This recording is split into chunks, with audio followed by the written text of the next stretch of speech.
Hi Chris, how are you? Good afternoon, Rod. I'm well. Here we are, episode 199, which is insane. It's the 16th of November. It's the afternoon, and we've had storms, but today is just damp. No storms where I am now, but there was over the last couple of days. Yeah, compared to the way it's been, it's actually quite pleasant today. It has not been pleasant. I was in London Thursday and Friday, and the rain was biblical, I think is probably the best way of putting it. I know large parts of Wales are out of business. I have a colleague coming down from Liverpool today, and so far there's only been one train, it would seem, that's made it from Liverpool to Swansea because of all the flooding in the Welsh marches. So we were in London yesterday, and we got on a train heading towards Swansea, but I believe there was trouble getting from London to Swansea as well. So there's obviously a lot of rain around, and we were very lucky with the travel. There were lots of trains cancelled, which impeded us a little bit, but on the whole, we got away very lightly compared to others. Yeah, serious weather talk. I think it's the tail end of the hurricane, isn't it? Or the storm that was in America that we're sort of catching the end of. That is my understanding. The joys. Anyway, not so bad today. Should we do a little bit of follow-up? Let's do it. So first up, we talked about this a little bit, I guess it's about 6 months ago now, or even longer, that Apple had been asked to pause sales in America, or told to pause sales in America, because of a patent fight with a company called Masimos, which always sounds like a company that make coffee to me. Is that Tassimo? That is Tassimo. Yeah. Massimo. I don't know what I think of when I think of Massimo, if I'm honest. I don't know, like some massive Japanese conglomerate. Which they're not, but what they did have is intellectual property related to health sensing on a watch. And Apple went with a proviso they were going to license it or buy the company possibly, and then left the company and then decided to more or less copy what they did. So they managed to get an injunction lifted by, I think it was Border Control, and they managed to start selling them again in America with the latest generation of Apple Watch. All that it means is nothing, though, because they've now been hit with a $634 million verdict in their patent fight with Massimo. So jury has awarded Massimo $634 million in damages, including that Apple infringed a Massimo patent covering low-power pulse oximeter features. So what, Apple's going to pay a bill and move on? Or they're probably going to fight it and then have to pay it, and then they move on, I guess. Yeah, I suspect there'll be an appeal, because there's always an appeal, but it relates to them infringing this patent. I mean, it doesn't surprise me Apple's occasionally going to get hit with this kind of thing, so this doesn't seem like a patent troll. On the surface, at least, it seems like Apple is the bad guy here, that they said they were going to do a thing and didn't do a thing and copied the thing. So, you know, I mean, it'll be interesting. Apparently, this is a separate case from a different ongoing patent dispute. Because, of course, there's always something else, but I guess we'll see where we go. Yeah, I would agree with you. It doesn't feel like a patent troll, and it feels like Apple have got to pay and they've abused their position here. That's what it appears on the surface. So hopefully Apple will pay up and move on, and we can stop talking about this one. Well, this is going to be an ongoing trend for us, I think, probably in the next year, let's face it. We saw some good news with Google last week when Google have just decided to sort of get on with it, and they at least settled or came to an arrangement with Epic going forward and about sideloading. And actually, it's not in the show notes this week, but there's been another development of that where they are going to allow sideloading on Google Android devices going forward too. So I think it's in very specific circumstances, but it's not. At least it's not an absolute stop, which is what the worry was going to be. So Google doing the right thing, Apple not, it would seem. There's a theme emerging, isn't there? There is. And sticking with Apple not doing well for money, we talked about this 2 weeks ago, I think, that there was an ongoing App Store fee lawsuit involving developers, and Apple appealed it, but apparently they will not be granted a preliminary option for appealing this landmark antitrust ruling. So Apple benefits, according to the Competition Appeal Tribunal, near absolute market power over app distribution and payments. Yeah, I don't think we can argue with that, can you? No, and they definitely have abused their position. So not a big surprise, but apparently Apple aren't even allowed to appeal this one, which I thought was interesting. I'm kind of with the Court of Appeal on this, that otherwise it just goes round and round and round. And let's face it, there can be no denying that in the Apple App Store, they do have near absolute market power. Agreed. Particularly they have done. It's just taken too long, hasn't it, to us to get to this position? Yeah, I mean, there's other rumours this week that Tim Cook's going to step down early next year. I wonder if all these sort of cases will be parcelled up with that, and Tim will move into a more executive or senior role, chairman of the board or something like that. I don't know, whatever. What Or will he just step away? I don't think so. I think you'd want to keep Tim around because he can take the flack for the Trump stuff and he can take the flack for other bits and pieces, and he has got those relationships with lots of people.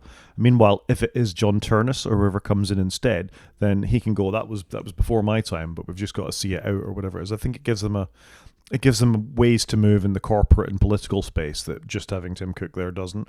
Tim can take the flack because he doesn't care anymore, is still in a position where he can advise on things, and then just gradually sort of step away. So you've got more succession going on, certainly than you had with Steve. Yeah, that's fair. It'd be interesting to see how they play that one. It will be. So yeah, bad news for Apple. They're not going to be able to appeal this, and this could potentially turn into a $1 billion case or something like that. They could be paying out £1 billion rather. So interesting times for Apple. So that's $1.6 billion fines, ballpark, or pounds that they've got to pay. That's a lot of money. That combined with the Massimo case, combined with whatever else is going on. I mean, we've talked about Australia taking an undue interest in what's going on with Apple at the moment as well, and Brazil, and really, it's time to get in front of this Apple. Yeah, no, agreed. Definitely agree on that one. Yeah. Something else we agreed on when we looked at this, we saw the sneak peek for this particular phone a few weeks back, was that the OnePlus 15 was a good-looking phone. Agreed. The reviews are now out. I don't think you can buy them in America yet, but you can buy them pretty much everywhere else in the world. There was no OnePlus 14, if you go back looking for it. The 13 was well received. 14 or 4 is apparently an unlucky number, so they jumped straight to 15. I think this is a very handsome phone. I like the squared off look. I think the camera plateau on the back is an awful lot more attractive than the Misa or whatever the hell it is you get on an iPhone these days, and more than Google's. I like the fact that the two primary lenses, are exactly centered with the OnePlus logo in the middle. I think that's just very nice little attention to detail. And what I really like is it has an over 7,000 milliamp hour silicon carbide battery that even if you push it, is only down to 50% by the end of the day. That's pretty cool. Wow, actually, that's very cool. I think it's extremely cool. And apparently, there's a Marquez Brownlee review of this phone as well. The coating on the back of this, it's harder than most things it scratches against. He thought he'd scuffed the back of it against his keys, but actually, the back of the phone is harder than his keys, and he was just able to wipe off the metal fragments that had been absorbed off his keys. It's an astoundingly tough-looking phone. That's impressive. Apparently, some of the cons are the cameras could be better. I think that is a big thing. It's got a smaller sensor than the OnePlus 13 that came before it, so they've actually sort of compromised there. But in almost every other way, it's a better phone. It's got a 160 hertz screen, which apparently only works on some games because they're the only things that need 160 hertz. Right. It immediately ratchets down to 1 hertz if you're not doing very well with it. It's got an incredibly fast processor. It's the new generation of Snapdragon, whatever the newest things is. But I mean, it's an Engadget article that we're looking at here. It has absolutely got a fast processor. The battery sounds insane. 80-watt charger included in the box. There you go, Apple. It's crazy talk. It's a 7,000 milliamp hour battery. You're not going to charge as much, but when you do, it'll charge at an amazing rate of knots. I think, and I mean, Engadget have down only 4 years of OS updates. Not that long ago, we'd have been saying that was amazing in Android land, that you get 4 years of OS updates. Yeah, 4. Yeah, it does seem like a paltry amount at the moment, doesn't it? It does, but this is a $900 phone. I think that's for the top spec one as well. That's got the fastest LP DDR5 RAM in it as well. DDR5 RAM in a phone. I mean, this blows my mind slightly, but I just think this is an interesting device. I mean, it's a very thorough review by Engadget, as they often do. If you haven't got time, watch Marquez's. But yeah, I think this is a cool phone, and frankly, if we weren't so deep in the Apple ecosystem, this would be seriously getting my attention. Yeah, no, I agree with you. I think if I wasn't in the Apple ecosystem, I don't know what I would do, because there is a lot of choice. Imagine having choice when you bought a phone. Well, that is amazing. I mean, you had choice. You could have bought an Air, a standard iPhone, or an iPhone Pro. It's not that big a choice, really, is it? I mean, it's really not. And I still think the phone is the right phone for you, the one you picked, because you really, really care about photography. I mean, that's probably your driving thing when you're looking at a phone. However, if you're a business drone, or it's somebody who really, really smashes the phone all day, and you want a lot of battery without carrying another external battery, or the ability, you can survive more than 5 minutes away from a power socket, which I think you found out with your iPad can be challenging. Something like this is compelling. Yeah, no, I'd agree with that. I think it looks fantastic. Yeah. Moving on, and we haven't talked about Elon Musk for a little bit. Apparently, Apple and OpenAI have failed to dismiss Elon Musk's lawsuit. So this is Apple not putting the Grok app higher up in the LLM charts effectively on the iPhone when this came out, or when you go in the App Store. He claimed that they were devaluing his app compared to Google's and OpenAI's. However, Grok just isn't as popular, and they weren't showing it there. But Elon does like a Sue ball, doesn't he? He does, and also by doing this, he's just generating more marketing, isn't he? By just continually mentioning Grok. It's free marketing for him, so it's a no-brainer. It is. I mean, we talked about Elon Musk last week, that if you join Twitter, how you get deluged with right-wing posts and all manner of things. Apparently, if you're a journalist on Twitter, I read this week, even more so. So this isn't particularly surprising to me that this is the way he reacts to things. He's a litigious gentleman, as is Donald Trump. Would be the same trying to sue the BBC. But yeah, I mean, it's surprising to me slightly that this hasn't been just summarily dismissed by a lawyer or a judge. That how is this able to go on when it's not the most popular popular AI out there? So I don't really get it. It's not even in the same ballpark, is it? I think at the moment. I mean, it may get there, but right now, people aren't. You ask anybody, it's OpenAI. Few people talk about Perplexity. Few people mention Copilot. Nobody mentions Apple Intelligence or Grok. No, they're not. They're not in the same ballpark. You're quite right. Sticking with OpenAI, apparently we talked last week about their spending, that they were several billion, out of pocket several billion by looking at Microsoft's figures. Apparently it's even worse than we thought, that they blew another 8.7 billion serving models in a process, in their inference models. So 15 billion last week, another almost 9 billion this week. This is not insignificant amount of money we're talking about here. I still don't understand how companies maintain this level for long periods of time. It just seems absolutely crazy to me. Yeah, according to the Financial Times, which also got a look at the documents, a Microsoft spokesperson said the numbers aren't quite right, but declined to comment further. I just think that's amazing. Wow, aren't quite right. I think anybody can read that. Yeah. I mean, there's quite a lot in this article from the Register, including things like OpenAI's sales may be significantly smaller than its previous reports suggest. So you could have a perfect storm here where they're not making as much as they say they're making, but it's costing them far more than they're actually admitting to. And, the AI bubble we keep saying is going to burst, I think it's certainly shrinking. Yeah, I'd agree. Well, I'm not sure it's shrinking at the moment. That will come, but there's certainly a lot of questions being asked of it at the moment, I think. Yeah, I mean, the title of this article is OpenAI's Viability, and that, I think, is a good way of looking at it, is how viable is this as a product if it costs this much to run? And if you look at who's underwriting it, Microsoft have got deep pockets, but even that can't go on forever.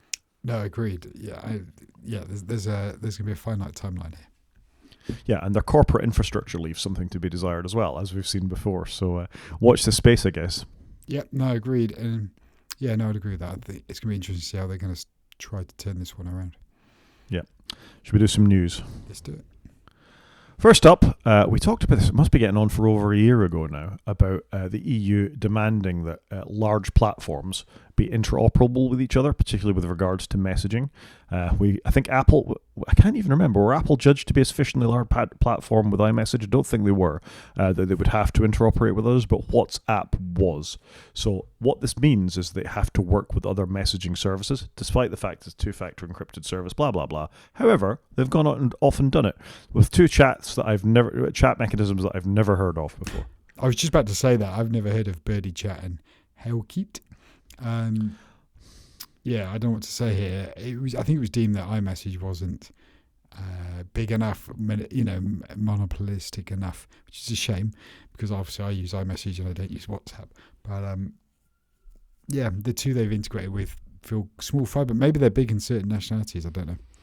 HiKit sounds like it might be Swedish or something like that. I mean, I'm just making it up. A Birdie Chat is definitely somebody saw the Twitter logo and thought, I'm going to write a chat app based on something like that, I think. But I think this is a positive first step. You know, they're going to be able to start group messages with people on other messaging platforms. And who knows, maybe one day we'll be back on Jabber or Pigeon or what was the Mac one that brought it all together? I've forgotten. You're drawing a blank as well. Silences on audio podcasts is never a great thing. Yeah, you can't even hear the cogs my brain turning. There was a thing called Trillion as well. There Australian, yes. I'd forgotten. Yeah. Yeah, there was a few of them that would bring Microsoft Messenger, not WhatsApp, ICQ. I'm even beginning to forget what they're called. Jabber, the open source protocol that iMessage used to support was Jabber, wasn't it? Wasn't it like AOL or something? No, I think it was called Jabber. Okay. So it was some sort of open source backend thing that iMessage integrated with, and they yanked that out years ago when they went two-factor, I think, in fact. So, yeah, we're going to go back to the fact that be it Telegram or WhatsApp or whatever else, maybe they'll interoperate if they're sufficiently large. I can't think Birdie Chat or HiKit were particularly large enough to justify this, but maybe they were the easiest to integrate with. But I guess that once you've integrated with one, integrating with more gets easier because you've got you've got a mechanism to do it, and your infrastructure is aware of other chats. So it's a good step forwards. Whether it means anything, I don't know. Yeah, I'd agree. Something that is sort of meaningful to Microsoft, though, and we didn't talk. It's not in follow-up because we didn't talk about it the first time it came around. Is that resellers of Windows licenses in the UK had a ruling against, so Microsoft said it was illegal to do so. That's not the case, though. Apparently, a UK tribunal has decided that reselling Microsoft licenses is fine. So if you've bought a license for, there's an outstanding Windows license for Windows 11 that hasn't been used, then a reseller can sell that on. Microsoft always wanted the money for that, and I'm sure that they're going to appeal. Well, in fact, they are going to appeal. It's in the subheadline of the thing here. But I think this is reasonable. If you have got an unused license, because you're an OEM who sells computer parts or whatever the reason is, you may end up with Windows licenses. This is something that's always gone on in small computer shops and larger businesses around the UK. So I understand why Microsoft don't want to let this happen because it's their bread and butter to sell you a client access license. But yeah, I think it's quite a big deal. Yeah, no, agreed. This has got to be right though, isn't it? That Microsoft, you've sold a license, let somebody else sell it on. Like, I don't understand what the problem is here. Yeah, and part of it is to do with perpetual licensing as well. As Microsoft want to move the goalposts around and charge you per year, per server, per whatever it is that they might want to change it, because let's face it, they change the licensing terms quite a lot, normally on a higher value revenue thing for them. But yeah, I think this is a good thing. I don't know there's much more to say other than well done UK for actually making a sensible ruling. Agreed. And Microsoft, you got enough money, you're like Apple. Yeah, there's a lot of that going on, isn't there? And none of you really care anymore. All you care about is your LLMs and your, I did think that as I walked down Oxford Street yesterday and thought, that's where Microsoft used to be. They had the big flagship shop just near Apple, and they're not there anymore because they've backed out of it. And then I was listening to a podcast and they're talking of Microsoft exiting the Xbox space, and I was just like, whoa, Microsoft are really stepping back from consumer. It doesn't feel like that's their space anymore. Well, more on that later. We're going to talk some gaming stuff in the main show, and I think we should probably think about the impact Microsoft had there as well. Somebody that has had an impact, if you want to plug things into your phone, is Seteki. Seteki have a new hub, which is a USB-C hub, that you can stick on the back of your phone, and it gives you a bunch of extra ports. It's called the On-the-Go 7-in-1 multi-port adapter, which gives you and includes a cable. It includes a 4K 60Hz HDMI port, SD, micro SD readers, two USB-A 3.2 Gen 1 ports, a USB-C port with up to 100 watt of pass-through and power delivery. Is this something you want? Not overly. It sounds like it'd be quite good for my iPad though, because it's got an RJ45 connection on it with gigabit Ethernet. Like, if your iPad had like MagSafe on the back, that would make quite a cool little dock for your iPad, wouldn't it? That you just you've got your Ethernet into it, HDMI into it, and then you just USB-C it in. That's quite cool. I mean, let's face it, as Apple open things up a little bit more, it makes more sense that the iPad would have something like this, because you might want to plug in a bunch of devices at the same time and have an Ethernet port. Your phone, a bit less so. I guess you could turn it into some sort of cool modem. And I guess the other scenario is that if you're shooting lots of video and you need, fast storage and power on it, then this could be an option for that too. Yeah, I think it's okay, and it's quite nice to see somebody do something different with MagSafe. It is a shame that MagSafe just doesn't exist on more things. I'd agree with that. That I quite like the fact that the Qi 2 standard is MagSafe sort of cross-compatible. So if you buy an Android phone that's Qi 2, then your MagSafe, certainly the magnets to stick it onto things like if you jump in a car, are going to work and charge your phone in that way. And that's a good thing. A standardization between most phones on the market eventually has got to be useful. It would be quite good if they could increase the charging speed of Qi 2. I still don't think it's very fast. I think MagSafe is 15 watts to an iPhone. Yeah, I think so. But didn't they increase it to 25 in some recent phones? Possibly. Don't quote us on that, folks. We don't have the facts. We are not feeling confident about this. We're making that up as we go along. Well, we can be more confident about this particular sketchy device, though. It costs $60, and I guess if you're in the market for something like this, then rush out and buy one. I don't think it's something that's going to be on my Christmas list, though. No, agreed. Mine neither. No. Something else that's not going to be on my Christmas list is Firefox attitude to their users. So we've talked about this a few times. I think Firefox make a great browser. It is my default browser of choice, certainly when I use a Linux machine, and has been on Macs before now. I'm currently back in Safari, as those who watch the YouTube video will see. However, they're really pushing towards AI. This is Firefox will come with an AI window into which we'll be able to type questions. It'll be managed by Perplexity. This was available in the beta, not going back all that long ago. What I don't like is that the CEO of Mozilla Firefox said of developers when they complained, the web is changing and sitting it out doesn't help anyone. I'm not sure that's the right attitude to have to your users. No, I agree the web is changing, but we still have websites and we still actually use the web in very similar ways than what we have done. I don't know. I'm not comfortable with that. As a thought experiment, do you know people who have a web browser, doesn't matter which one, and instead of just typing their search in DuckDuckGo, Google, whatever is the default search engine, probably Google for most people, up in the Omni bar, the address bar, they type google.com and then they search. Have you seen that? I do see that from time to time. I love it. It always makes me smile. Yeah, me too. And my point with this is, that is a feature that's been in web browsers. It's at least 10 years, possibly longer by this point. Yeah, probably longer. The original Safari didn't have it. Do you remember on the iPhone you had two fields to tap into? Yeah, you had a search field, and that was the way on the web for a long time until they just integrated it. So there's still enough people out there that you and I see that happening.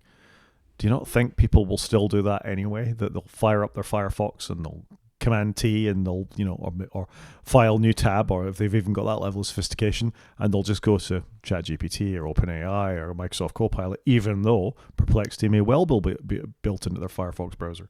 We completely agree. Some people will continue to do that. They have done for 10 years. They're going to do it for another 10.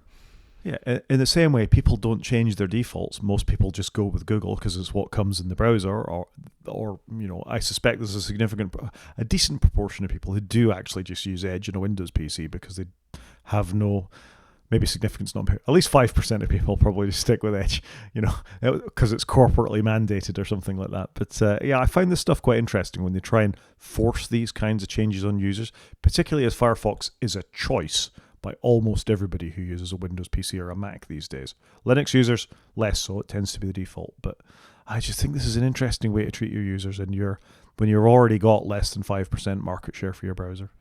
Yeah, I completely agree with you. This is not helping. Not at all.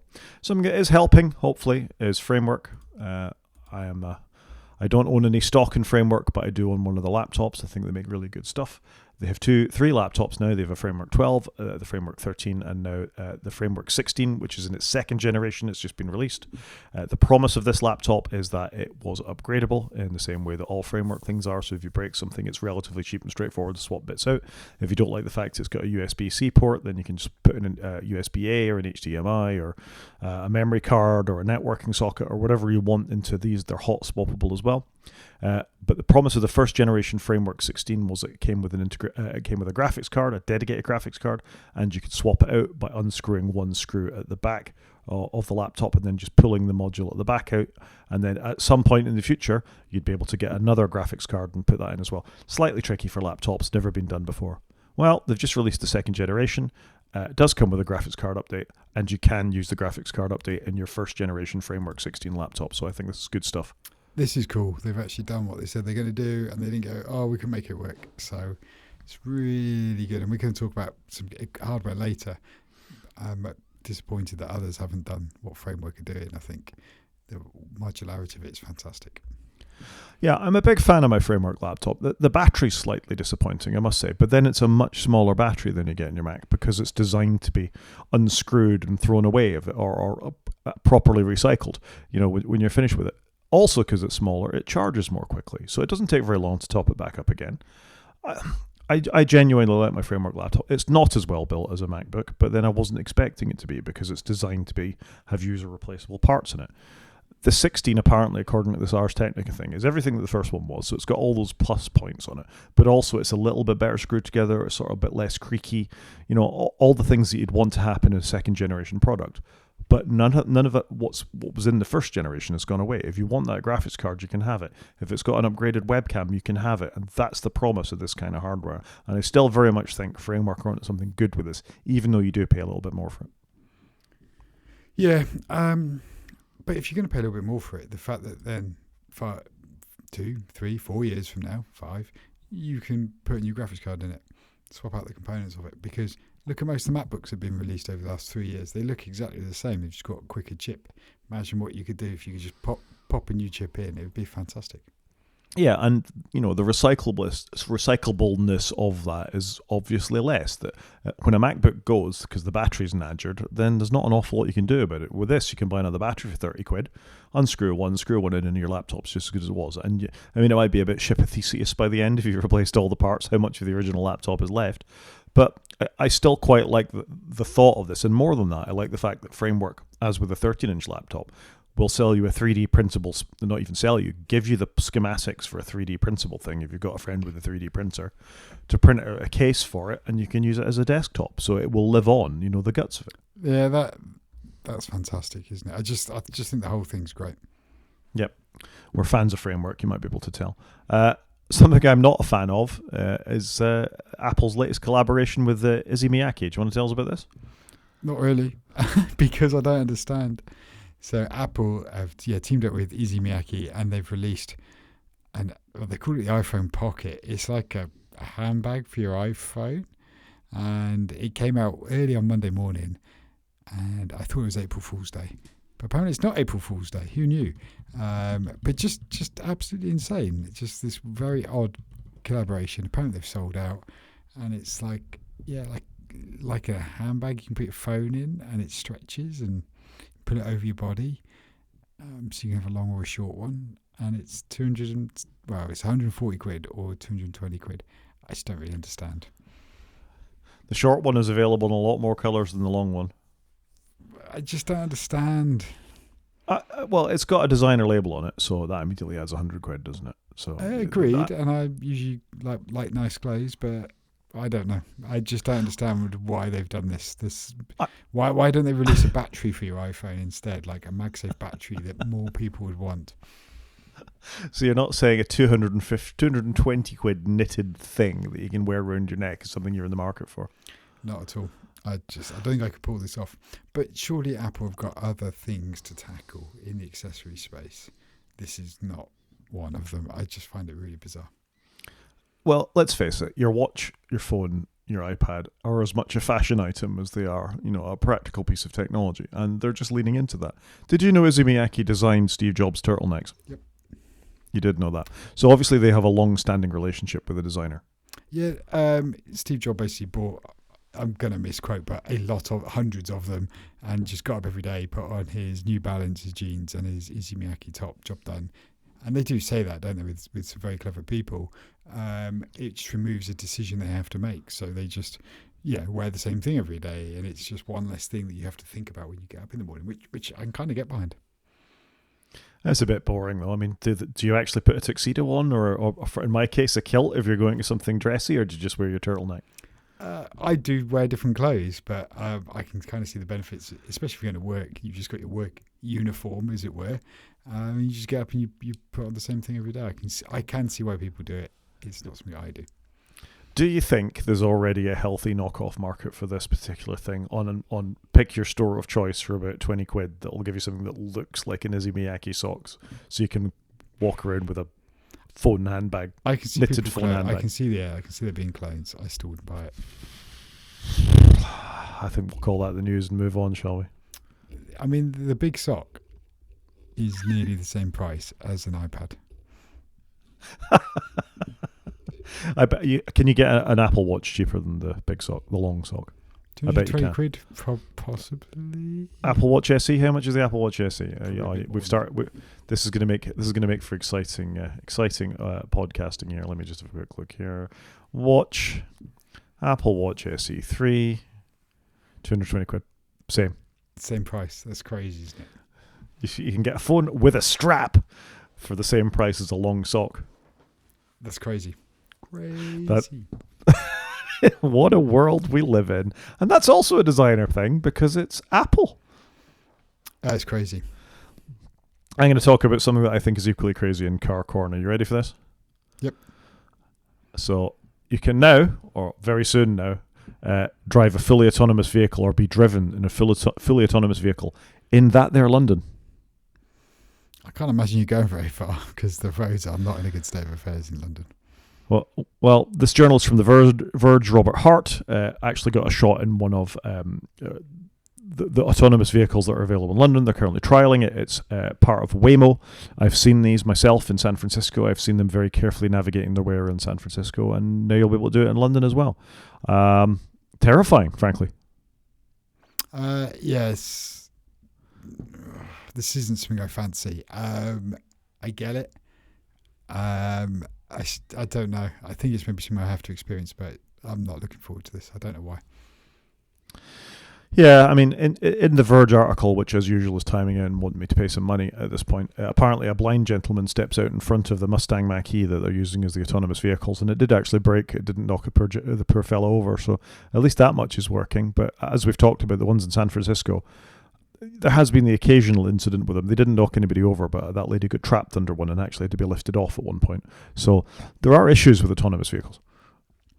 It always just feels to me like we're rushing to roll it out further and further and further. I don't know why, because until we've got it sorted, can we do that before we rush?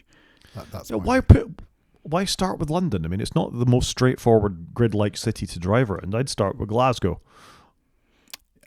Or just keep it in America where you've already got it and finish getting it working there, and then bring it over here. No. There's innovation in the United Kingdom as well. Come on, and but just get it working once somewhere really, like for 6 months that it doesn't have an accident or come up in the news. Yeah, fair enough. I misspoke, by the way. It's not Waymo. It's Wave is the name of this. But very soon now you'll be able to do this. Frankly, I'm going to stick to the tube. Until you go in on one of the Saturdays before Christmas and the Elizabeth line is shut for the weekend. Well, I wouldn't do that. That would be a silly thing to do. I wouldn't recommend it. Although, actually, I am going to be in London next Friday, Saturday, so maybe I will be doing exactly that. Apparently, there's planned maintenance this weekend, but what a time to do it just before Christmas. I guess it's better than doing it at Christmas. Yeah, this is true. Something else that may be true is that apparently Tesla is going to bring CarPlay to Teslas. And now, if this is true, this is major news. I just find this weird. They've dug in for so long. Other manufacturers have taken their lead, and now Tesla's going to offer it. Do you think this is holding back is this to juice their sales in the continent? I think they need to do anything they can to try and sort the sales out because they're hemorrhaging sales. We see it all over the world. Every 6 months is another report on how much more poorly they've been doing this period compared to the one before. And it's double digits in most regions. It's at least 15, 20%, 25%, higher than that from region to region. So anything they can do to keep people on board. However, as an ex-Tesla owner, the biggest issue with the car wasn't CarPlay. The map was fine. It ties in properly with your range. It's a Google map. It's as good as you're going to get in most things. I will say the entertainment linkage isn't quite so good for podcasts and things like that. But the Tesla system had Apple Music built into it. You could download the app. You could sign into it. So you can have your Apple Music. You can speak to the in-car thing. It does 90% of what CarPlay does anyway. Yeah, I'm surprised we've not had more of those sort of apps like Apple Podcasts, Apple Maps, just being apps you can install on cars. I'm not surprised they're doing this, and I don't know if I'm making this up, but hasn't Elon just signed his deal to get a massive payout? And all of a sudden, right, how can we juice sales? Let's do CarPlay that everybody wants. And yeah, I wonder if now he's got this deal, he's going to do anything he can to get the sales. It'll be interesting. I mean, I gotta say, the way these things look, where it's only an element of the car's main interface, doesn't always actually look all that great. I'm frantically trying to find us a picture while we go. And here we go. So again, for the YouTube viewers, probably again, you can see on my Volvo, for example, it's not a landscape, it's a portrait device. So the CarPlay integration just kind of awkwardly sits in the middle inside of the car's own interface, where it's got to show the speedo and all that kind of stuff and the soft touch buttons along the two rows at the bottom. So it's not the most natural integration, and Tesla will have the same problem, where you need to have all the, in the UK on the left side of the screen, all the car data related to what it sees around itself and the speed it's going at and all the rest of it. And then presumably on the left side, the bigger portion of the screen, there'll be a CarPlay window. It doesn't actually take over the device in the same way that CarPlay does in most people's things. So it's a bit awkward, really, when you sort of retrofit it to these kinds of displays. Yeah, and will Tesla artificially hamstring it? Will they make it worse than it needs to be? I don't know. Anyway, it's interesting. It certainly shows a slight change of attitude. And if Tesla do it, maybe Rivian will do it, and then maybe GM will come back as well. If GM come back, that would be hilarious. It would make me laugh. Nothing else in Car Corner. Should we do some media? Go on then, let's do some media.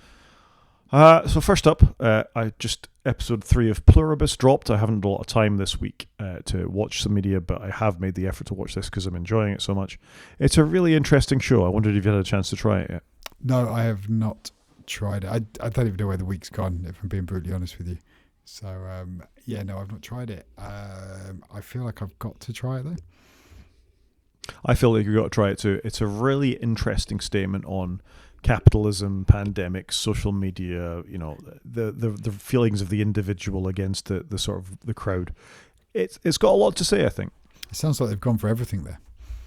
Yeah, and I notice even with episode 3 out, we've still got 100% from critics, so pretty good. Yeah, that is good. And 81 from the general population is all right, isn't it? Sounds good. That's all right. And for the second week in a row, we have True Detective. I've actually finished True Detective. So, 10 years after it came out, 11 years after it came out, I've actually watched it and caught up with the masses. I generally quite enjoyed it.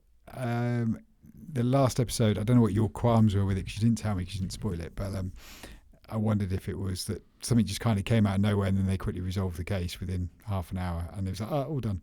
And they spent a long time getting there. And I know they focused on other bits of the detectives' lives as they went through, but I could see how that could be a bit annoying if just this curveball kind of came in and it was like, here's the answer.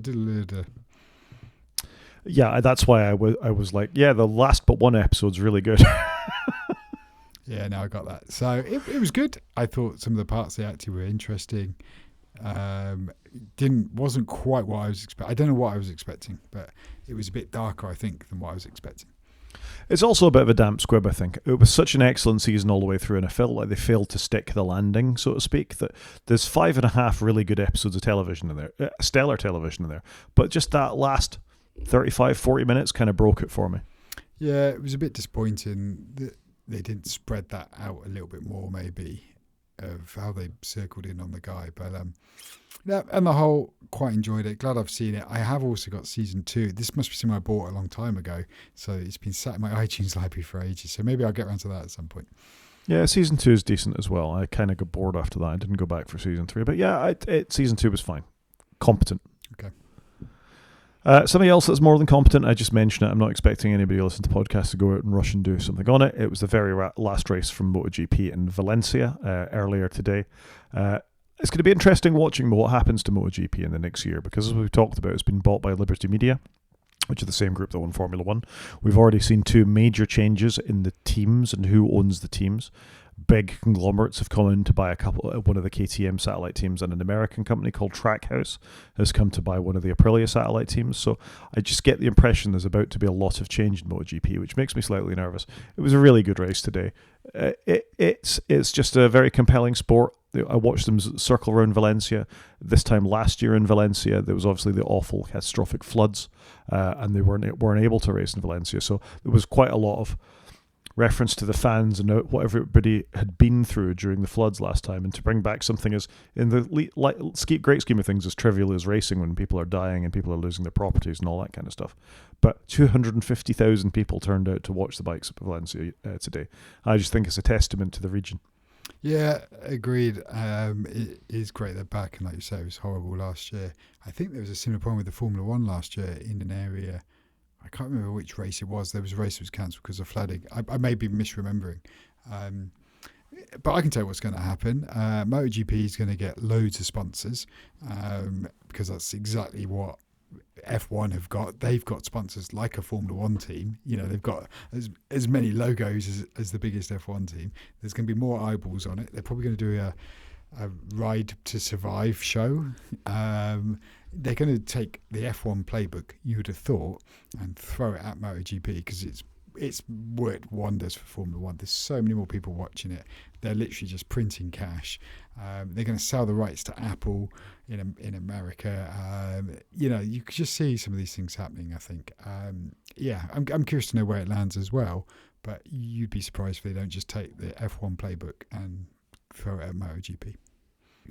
I'm not sure how I feel about that, but anyway, for today, I thoroughly enjoyed the racing. It's been a very interesting season, and still features the greatest sporting comeback of any sportsman ever, I think. So bring on 2026 already. Yeah, I've still got 3 races to go next 3 weeks after this weekend. So and then I'll probably be in the same place as you. Right, I'm ready for next year now. Yeah, we have the first test of the next year starting. I think it's Tuesday. They do let the riders who finish the season. I think they let them have a couple of drinks now before they have got to immediately get testing and then start to get back to fitness for the winter. But there you go. Wow, it's a long old season. Games.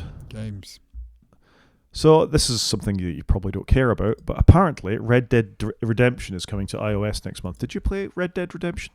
I've played it a little, and one of my children has played Red Dead Redemption 2 on the PlayStation.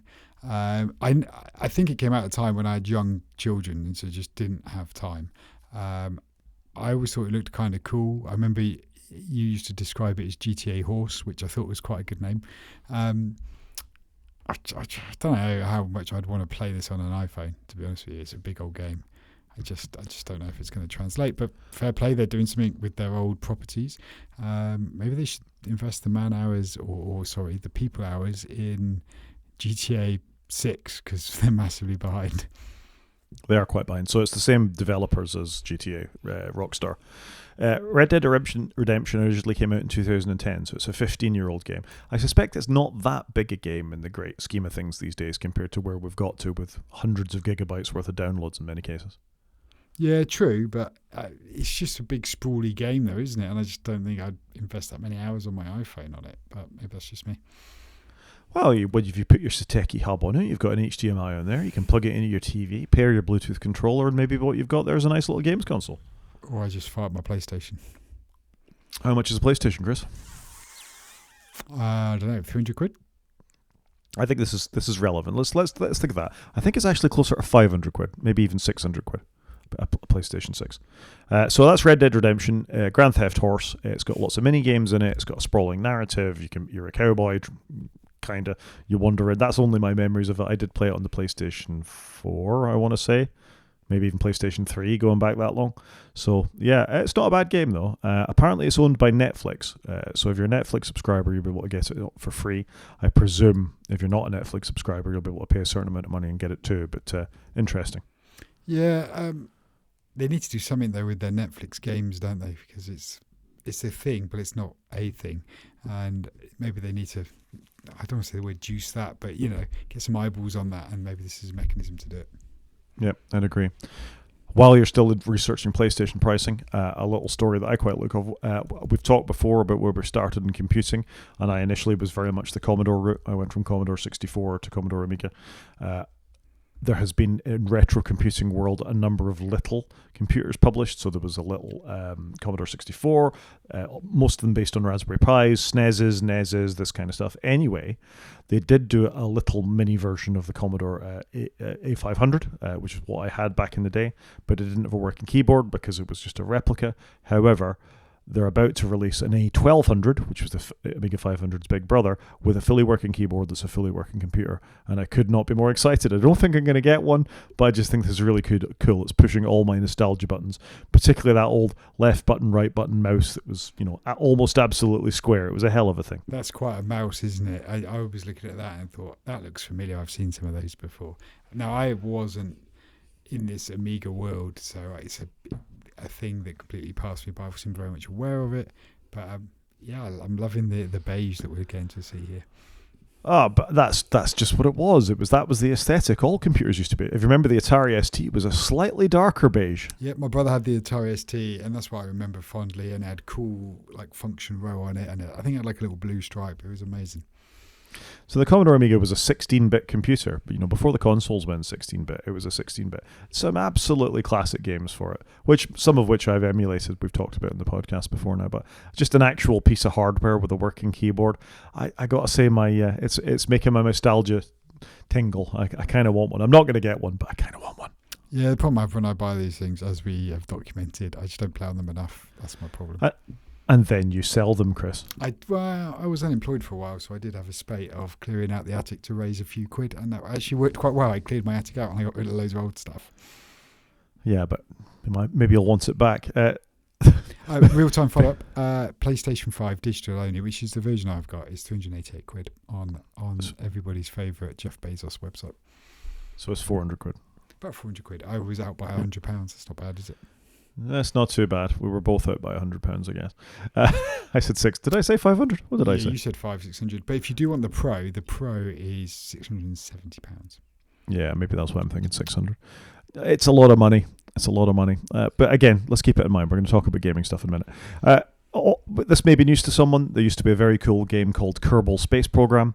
It would let you design your own rockets and launch little guys into space. It was very much based on the NASA programs of the 1950s and 60s. You could put things together. It had a design phase, a research phase. You could work out better boosters and rockets and crew modules and navigation systems and all that kind of stuff.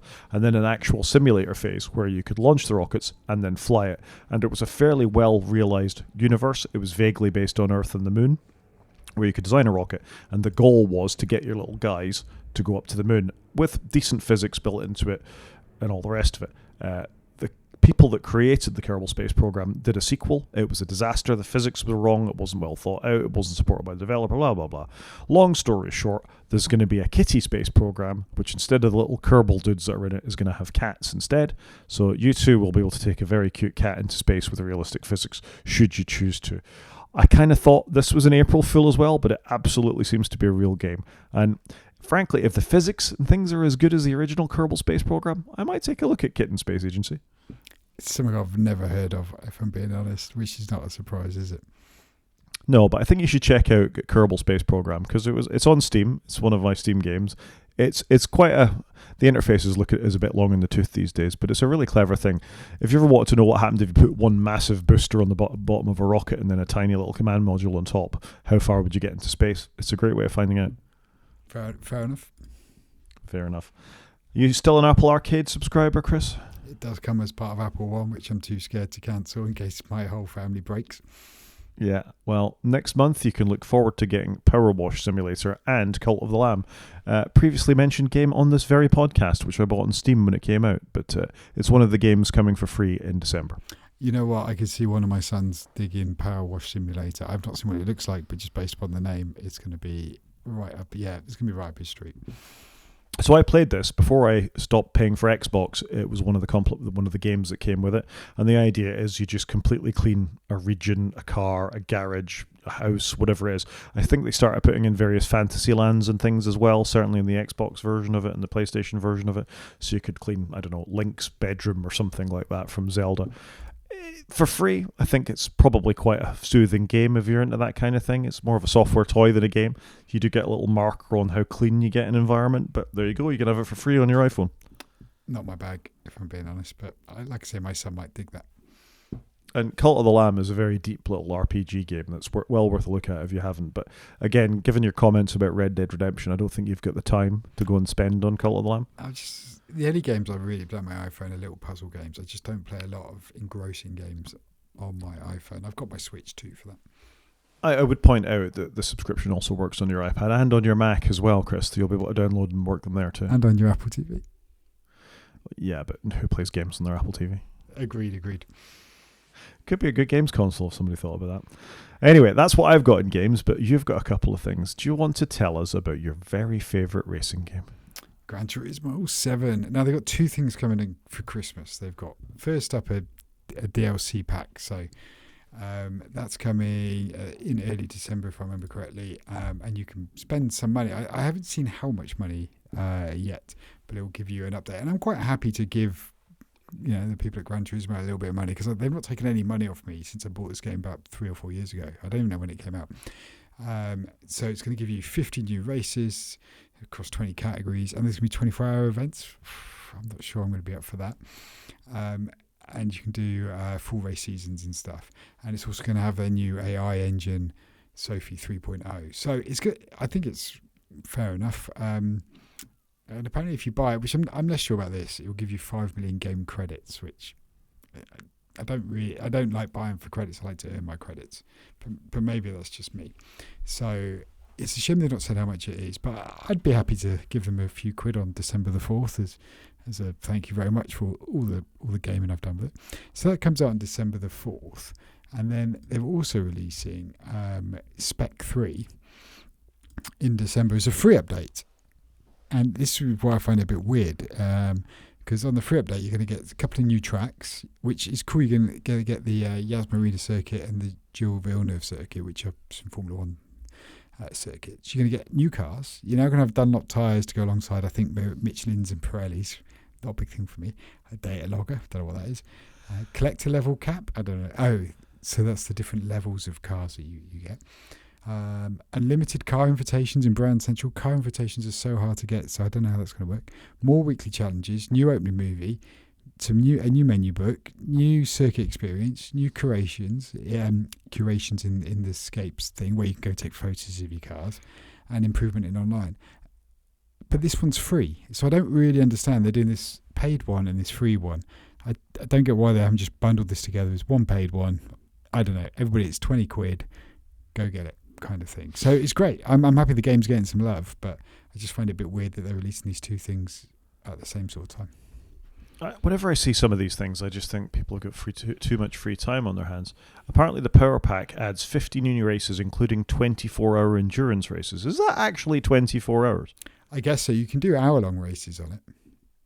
I mean, an hour I can get. You could spend an hour in front of your PlayStation.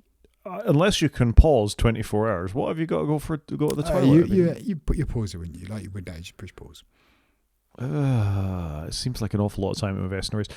I don't think I'm a very good Gran Turismo player. I like to have such an advantage over the other cars. I'll tune my car up to the absolute 0.1 power point so I can beat them all very easily. That's where I want to be. I like to race, but I want to win the race. So I feel like I might be missing the point. So some of the races and missions, though, you can't do that.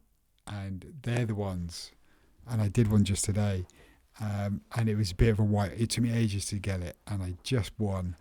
And I did tune my car, but you can only have 600 power points, and you're trying to get your car right, and it was annoying because you could pick any car. I quite like some of the missions where you have to do it in the car they give you. And I quite like those constraints. And I like the variety. You've got open races, you've got missions, you've got licensing, and you've got the menu books where you collect certain cars and things. So I quite like all of the mechanics of it. But for me, I don't know why it's just stuck for me. I did have about a 9-month period off it, I guess, and then I've got back into it more recently. I think the thing that annoys me most about Gran Turismo, and we're going to talk about games because we're going to talk about more in a minute, is that I hate the fact it always gives you a rolling start where you're at the back of the grid. Why can't you give me a qualifying where I can start from a decent position? Because it infuriates me that if you get stuck behind one thing and you're trying to get your clean race bonus, you even glance a car or it overtakes you harshly, you lose your clean race bonus. Annoys me. The big thing I want them to do is give you an indicator in the game whether you've still got your clean race or not. Because sometimes I get a clean race and I'm like, oh, hang on, I thought I clipped a car. And then in other games, I didn't get a clean race for that. Why not? And I'd like it to tell me the point where I made the mistake, because then I could get better. Look at us. Constructive criticism for the Polifity Digital team. There we go. I think that's it for games. Should we do a main show and talk about some games? Yeah, more games.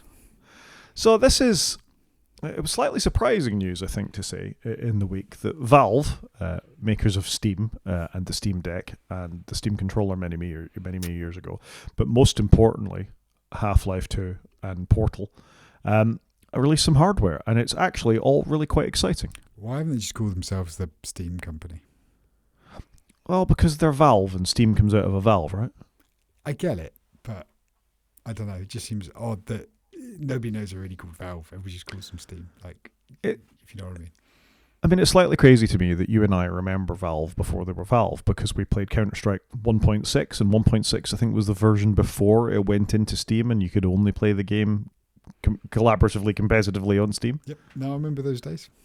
Yeah, so we've been with Valve right from the start, and it's before we started doing this. So to cut a long story short, there's 3 hardware announcements by Valve this week, which we're going to go into one by one and talk about it. But just to set the scene a little bit, I have 363 Steam games. I looked to my library just before the podcast started, so I think you could say I'm a fairly experienced Steam gamer. How many you got, Chris? I have a tenth of the games that you have, so I have 37 games.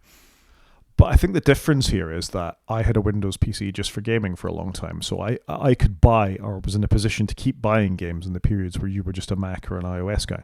Yeah, and I do have I say gaming PC now, it's not a very current gaming PC, but it's a PC I literally have just for playing some games on.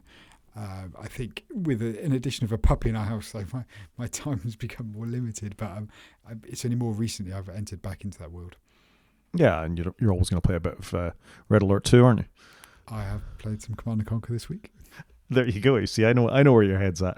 And I mean, this is a thing that Steam has been an old reliable, where if you want to just fire something up, be it something quick like Slay the Spire or Balatro, or something far more in depth like a Cyberpunk 2027 or one of those types of games, 2047, one of those types of games, or The Witcher. It's got deep things, it's got short things, it's got software toys at not a lot of money. They do amazing sales, and increasingly over the last few years they've diversified themselves, whereas just apart from just being a Windows launcher, I think with the birth of the Steam Deck, what they learned from their last generation of hardware, the Steam machines, was that they needed to go all in on a platform that was open, not controlled by Microsoft, who could just take it away from them.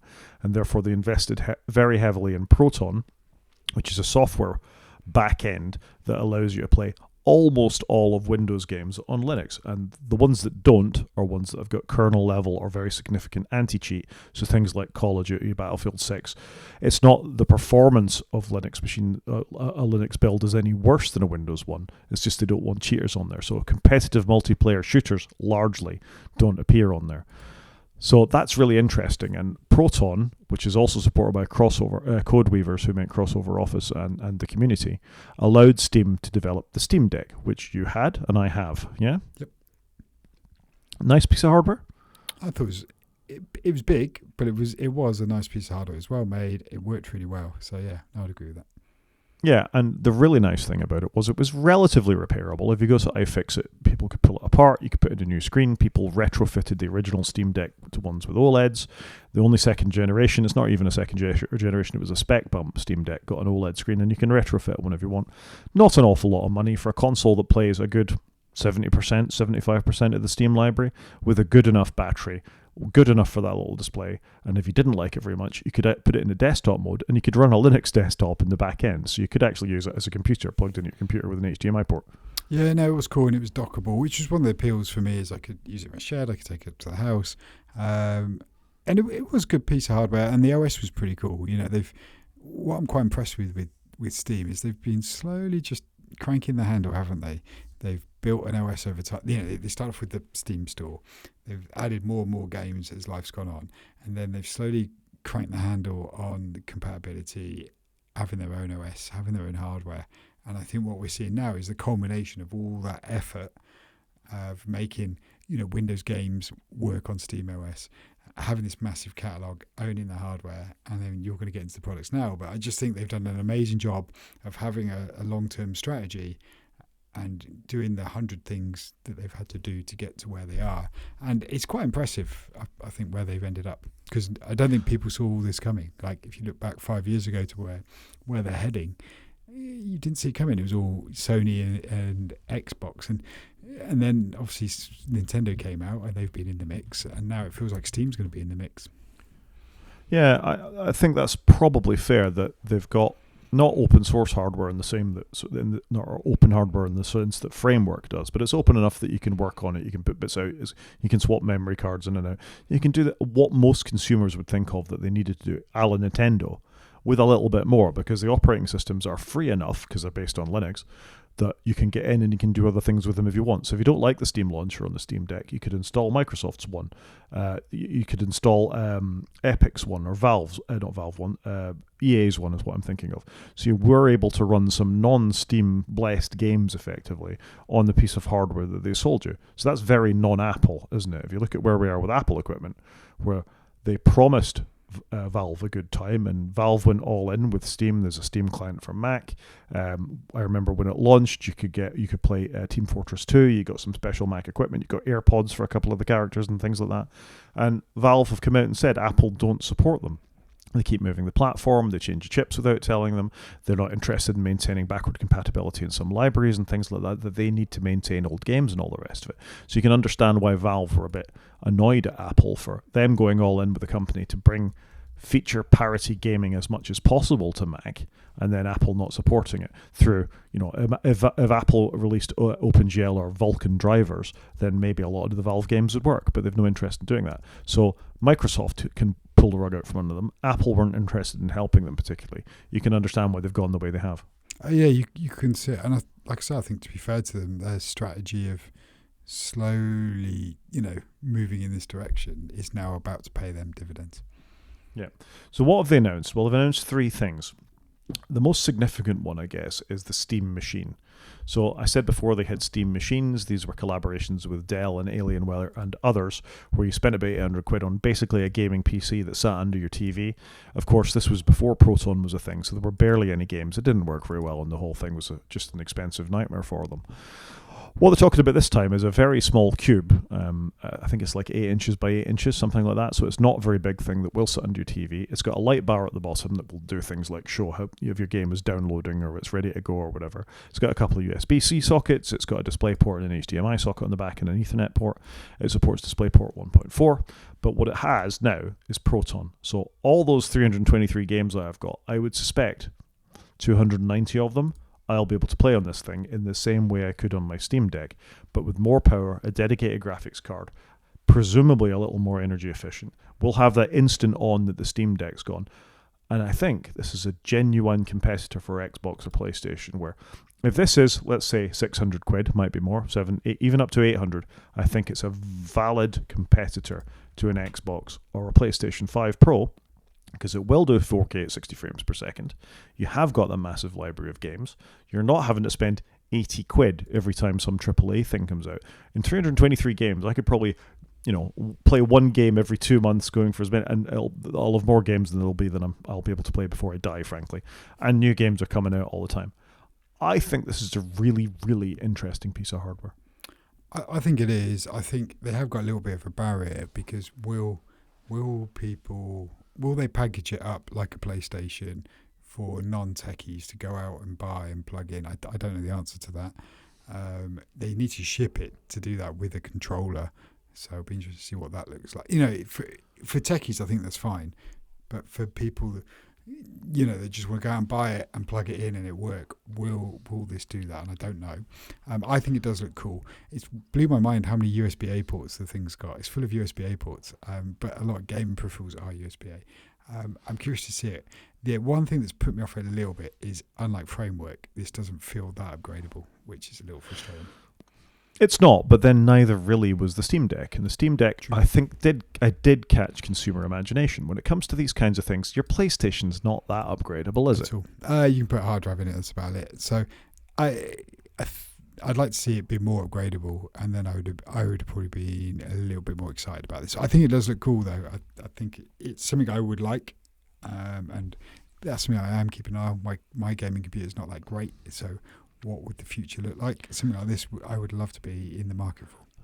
But I think this is it, isn't it? This is a gaming computer as well as a console. If what you want is a small box to stick into your TV, a la Mac Mini, which also isn't that upgradable, let's face it, true. For the same amount of money, then there's this. And this will let you upgrade the RAM, and this will let you upgrade the SSD on it. So you can bang in a 4TB SSD if you want to. If we look at the Steam Deck, it hasn't had a major hardware revision and isn't planning one soon, and is capable of playing all the games that it is. This is far more powerful than a Steam Deck.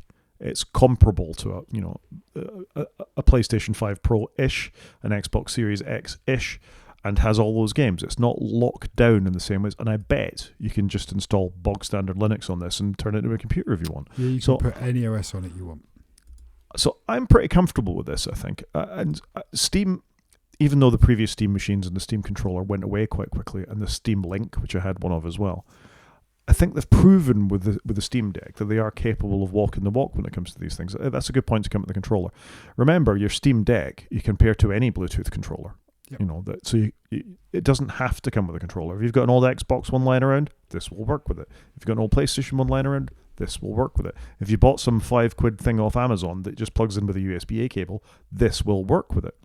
Obviously, what Steam want you to do is go and buy one of their new Bluetooth controllers, which, I mean, it's an interesting controller. It's obviously a development on what they had in the first time, which is if you have played with a Steam Deck, it has these haptic sort of mouse pads on it as well, on the left and right hand side of it, where you can use it more like a mouse than with the typical stick. It has got the sticks as well, but it gives you that flexibility, and they work really well. The haptics on the Steam Deck were really, really good, and I think this controller looks large, but the original Xbox controller was large, and people found that to be comfortable. But the flexibility of the input options on this, I think, make it look really, really interesting. No, I'd agree with that. I think it does look really interesting. I really like what Steam have done. They've come out with, a really compelling offer. And they've obviously tried to do something different with the controller, so you can do mouse level activity with it. Because obviously some of the games you're going to have in your Steam library are going to be, mouse orientated games. Some are going to be more shoot 'em ups or whatever they may be. So I think they're trying to tackle everything. And I think it looks really good. And they've got good build quality. The Steam Deck, was built really well. So they clearly lean into that. Yeah, and they're not Hall effect joysticks either. They're tunneling magneto-resistant sensors, so they sort of sit on magnets, I think. So you're unlikely to get stick drift, and you're unlikely to get the sort of issues that plague the Joy-Cons, for example, in Nintendo's consoles. So this may be a little bit more expensive. Let's face it, if this is £80, that's still about the same price as a Nintendo Pro controller, and has far more input options than Nintendo Pro controller. I think that's probably cheaper than the new Pro controllers. But no, I agree with you. And look, we had stick drift on the PlayStation. The PlayStation controllers have not been that good in our house. So no, I think this looks fantastic. And what a nice controller. Yeah, I agree. I mean, we'll talk about the third product in a minute, but what we don't know about these is how much it's going to cost. But let's say, like I say, if this is 80 or 90 quid, if the console is 600 or 700 quid, that's right in the ballpark of where you'd expect something like this to be. A Pro Controller 2 is £70. Yeah, I thought so. It's around. I did buy one. Yeah, I haven't got one. I don't know why. I just thought they were more money, but £70. And then the last piece of hardware that joins this is a VR headset. So they already had a VR headset. It was called the Steam Index. It had to be tethered to a gaming machine. It required lots of things to be set up in the background so it could work out where you were in the room and all the rest of it. It was quite expensive. I think it was in the region of 800 quid. So this is a VR headset. Isn't 800 quid cheap for a headset these days? These days, it probably, well, if you're talking Apple Vision Pro, I was thinking of a Vision Pro. Yeah, but then a Meta Quest 3 is 300. I want to say. Yeah. So this is more in the vein of a Meta Quest than it is an Apple Vision Pro. It doesn't have any screens on the outside or anything. I think the design is interesting. It's obviously very, very light. The front part of it is designed to be snapped off. So if you want to, if they upgrade this at some point and it is a computer in and of itself, you can play VR games on this. You don't have to tether it to a computer. You can tether it to a computer so you get increased performance, but it has its own ARM chip in it, and the ambition is that it can play games like Half-Life Alyx just within the headset, so you don't necessarily need to have a Steam machine or another gaming machine to do this. It has value in and of itself in the same way the Meta Quest does. But this bit is upgradable, so if any of these problems, the other parts, sort of the mask of it, become damaged, and it does look like a ski mask, it's going to be relatively cheap to repair it. And one of the things I've heard that is best about it is that the battery is actually built into this large rubber pad at the back, so you get nice balance between the weight of the front of the device and the back, and it actually feels properly balanced on your head from the people that have actually used it. The controllers look good as well, and again, if this comes out about 350, 400 quid, I think this is a no-brainer. People want a cheap-ish enter the market ability to pair with a machine or work with itself. So you could, and imagine if you can watch films on this as well. I think this is a no-brainer. The detail's going to be in the price, isn't it? That is the thing. I think it looks really good. Curious to see what it looks like, and I like the idea that you can buy a dongle for your Steam machine, and it will stream games off your Steam machine, and it's got dedicated wireless to do that. They've clearly come up with a plan, and I think fair play to them. I don't like the name Frame because that makes me think of the Samsung TVs that are meant to be picture frames, but they always pick slightly odd names, don't they? So I think they've done some cool stuff. They've got the Steam Deck, the Steam Frame, the Steam Machine. I don't know what the controller's called. Probably just controller. Steam controller. I don't know why they didn't give that an odd name, but I just think there's an all-in-one compute solution here, and if you're massively invested in the Steam library, this feels like a great way to go. Which I am. One of the nice little features they demonstrated was somebody ejected an SD card from a Steam Deck and walked on and stuck it in this headset, and all the games just transferred. That's just genius, isn't it? Why wouldn't you go out and buy a massive SD card then and just have all your games? Fantastic. Yep, I really, I mean, it itself is probably limited on SSD, but what a way to save a bit of money on it. Why wouldn't you do that? Yeah, and then it's upgradable, all of those things. Just fantastic. I just think they've really thought about where they're going, and I like it. And the fact they're going to be a bit like Apple, own the hardware, the OS, and also allow you to play on other people's hardware and OSs. It feels like you're getting the best of both worlds. I agree. I think this is all very exciting. More news in the new year. And I think I might have to start putting the odd 50 quid aside because I quite fancy a couple of these things. Yeah, no, agreed. Like I said, I think the devil's going to be in the detail, but yeah, I'm going to be keeping an interest in it. My only slight caution is I thought the Steam Deck seems very slow to get upgraded, to get the new versions out. They released it. They've done an OLED one. Surely we should be on Mark III by now with a bit more juice under the hood, but I don't know. Handheld gaming is a balance, isn't it, between power and and the games themselves. And if it's good enough for what most people use it for, so if they're playing, I don't know, Stardew Valley, Balatro 3s, that kind of stuff on it, or even Witcher, older games like that, it's probably good enough for most people if that's what you're using it for. True, but you just expect them just to have a program to keep revving the hardware. But they're walking over here and they're doing this, right? Maybe that's what it is. How long did it take Nintendo to update the Switch? 10 years. Right. So I think Valve got a bit of time. Yeah, fair point. App of the week? Yeah, let's do it. So app of the week this week is called Boring Notch. If you have a MacBook Pro with a notch on it, and I don't even know, have the Airs got notches as well? No. Yes. I can't. They do.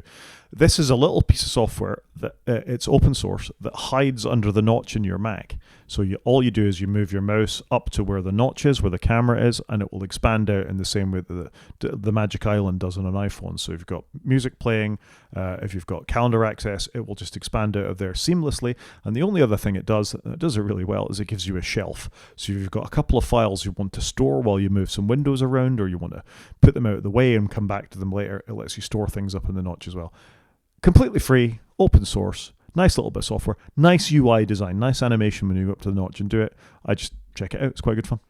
Yeah, I might have to do this. I did pause for a minute because I was trying to remember as my MacBook Air got a notch, and it just took me a moment. But no, this actually is quite cool. I might have to look at this myself.